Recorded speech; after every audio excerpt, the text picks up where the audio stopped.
Hey guys, welcome back to the channel. I'm Callie, and today I'm going to be going through a bunch of books that actually are ending during this year.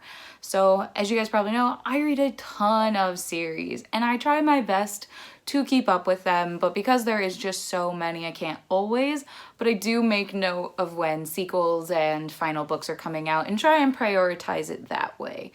So this year there's a couple of series that I really love that are ending. There is a couple of series that are ending that I'm not necessarily familiar with, so I'm not going to include those.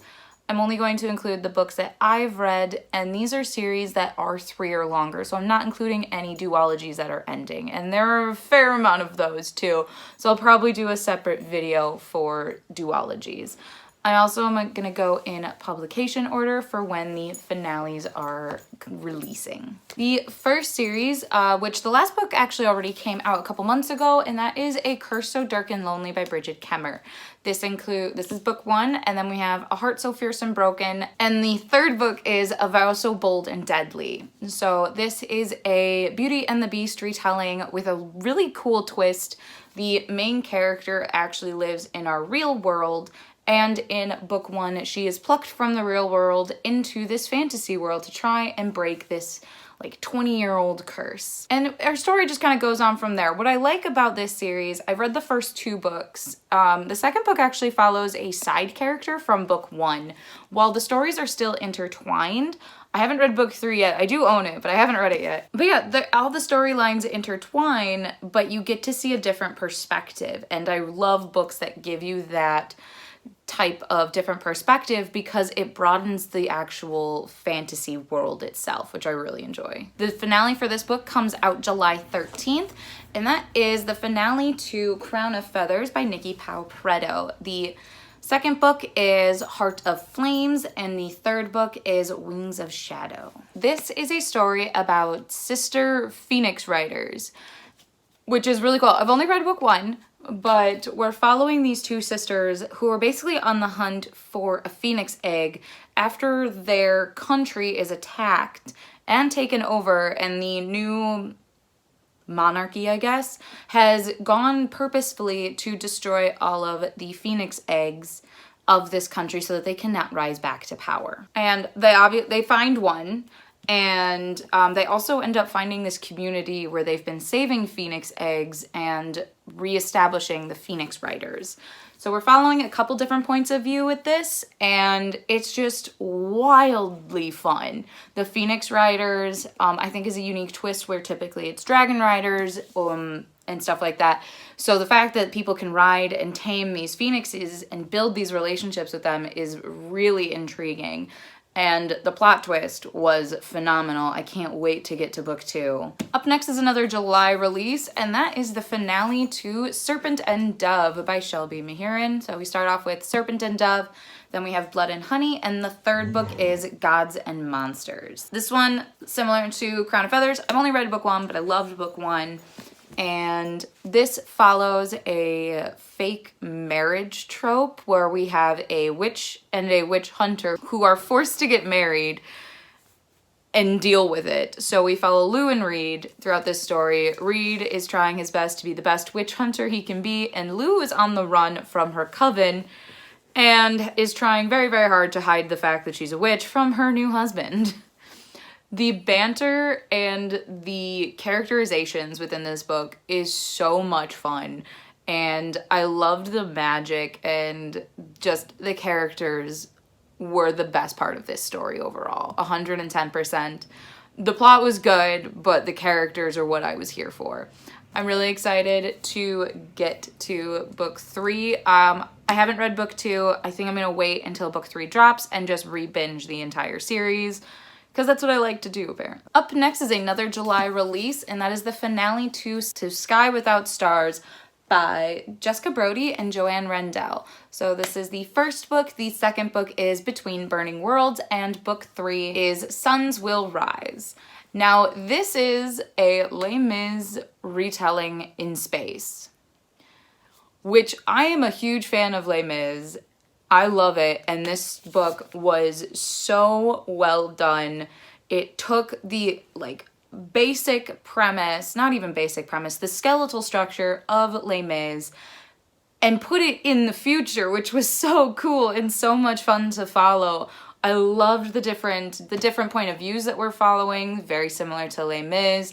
We don't necessarily get that time jump. Most of that is actually told through flashbacks, but overall, it's a fantastic series. Well, book 1 is. I haven't read book 2.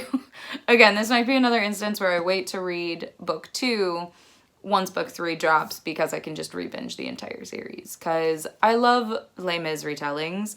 And apparently, I mean, this is really the only one that comes to mind now that I'm thinking about it, but I still love it. Moving into September, the finale that I have is for The Gilded Wolves by Roshani Chokshi. So we have Gilded Wolves, then we have Silvered Serpents, and the last book is going to be The Bronzed Beasts, which comes out September 21st. I've read both books that are out. Thank you very much. This is a very steampunk, 1800s mystery series. It's the best way I can describe it. It's like National Treasure in the 1800s. So we're following this crew who are a part of what's called the Order of Babel, which they are tasked with protecting the different pieces of the Tower of Babel, which is the story of how languages came to be. So we have these very intricate mysteries and riddles that we follow throughout the story, which are just so much fun. I'm not very analytical or tactical at all, and I still very much enjoyed the mysteries and how they all come together throughout the story. And the characters are so well developed. Each one is so distinct and diverse and just has such depth to them. I am just rooting for these characters. It's not most of them. But it's just such a fun story that this one mainly takes place in Paris. The third one takes place in Russia. I'm really excited to see how everything's going to come together to finality in the last book. And it's just, if you love mysteries with fantasy and like a hint of, I don't even want to call it magic, but magic, I highly recommend this series. Coming out on that same day, September 21st, we have the finale to There Will Come a Darkness. There Will Come a Darkness, As the Shadow Rises, and the third book coming out in September this year is Into the Dying Light. And this series has a lot of Six of Crows vibes. We're following several very different characters as they think that they're supposed to save the world, but accidentally they begin the end of the world and have to try and remedy that fact. And what's interesting is they don't necessarily work together to like accomplish this goal. They each do separate things that bring about this darkness, which was so unique and fun to follow. The second book, I almost threw across the room because bad things are happening. And it's just the last book, I'm so scared for what's going to happen to some of these beloved characters. And I just, I will say book 1 is a little bit to get through. There is a lot of world building and a lot of information dumping in the first half. But once you get past that, the second half of this book and all of book 2 is action, action, action, and plot. And it's so good. And once you get through that first half, I promise it's worth it. Moving into November, the next series that is ending is The Girls of Paper and Fire by Natasha Nyan. This series includes Girls of Paper and Fire, Girls of Storm and Shadow, and is ending the year and the series with Girls of Fate and Fury. This series follows a story of this girl who is chosen to be a paper girl to basically the like demon shadow king kind of character. But in this world, the hierarchy is if like a full animal form. Think of like Beast from Beauty and the Beast. Those are the like high demons. And then there's like the tier below that is half demon, half human, and then humans are the lowest tier. They're also known as the paper tier, but this king likes to collect beautiful women or women of skill to be his paper girls or concubines. This story takes such a dark concept and turns it into a very powerful concept. I really enjoy this story about rebellion and freedom and all of those typical tropes, but it comes from a very dark place. And what I like about this author is she's not afraid to go down that dark path, where I feel like a lot of YA authors are afraid to go this dark. I will say the second book did not wow me as much as book one. It definitely had that big second book syndrome. I knew exactly how it was gonna end. But I am still very interested to see how this series is going to wrap up, because we did end on a big cliffhanger, and I think this book has gotten pushed almost 2 years. The finale was supposed to come out last fall, so I'm very intrigued to see where this ends. And the last series that is ending, the last book comes out November 9th, and that is the finale to The Beautiful by Renee Ahdieh, which includes The Beautiful, The Damned, and then The Righteous. Now, when I went into this, I waited until The Damned came out because I thought it was a duology. And then it got extended to not a duology. So I actually have no idea if this is the finale. A lot of people are saying that it's just now a trilogy. I have no idea. So basically, The Beautiful follows a girl, Celine, in 1800s New Orleans, and there's vampires. That's the gist of the story. Book one is a bit slow. Book two was where it was at for me. Book two was where I was sold. And I'm very glad that I waited until book two came out, because if I had to wait a full year after reading The Beautiful, I might have given up on it. But The Damned was so much more vampiric. I feel like the vampire aspect in The Beautiful was more a mystery and was more felt very Jack the Ripper.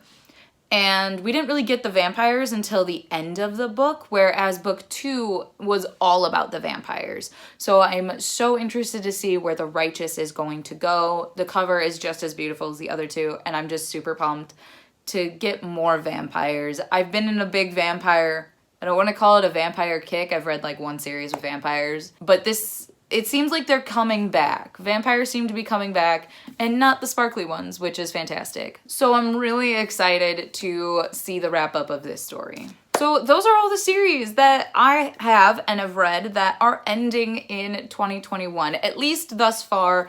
Publication dates are subject to change. Like I said, a couple of them have already been pushed, so I wouldn't be surprised if more of them got pushed, especially with what's going on.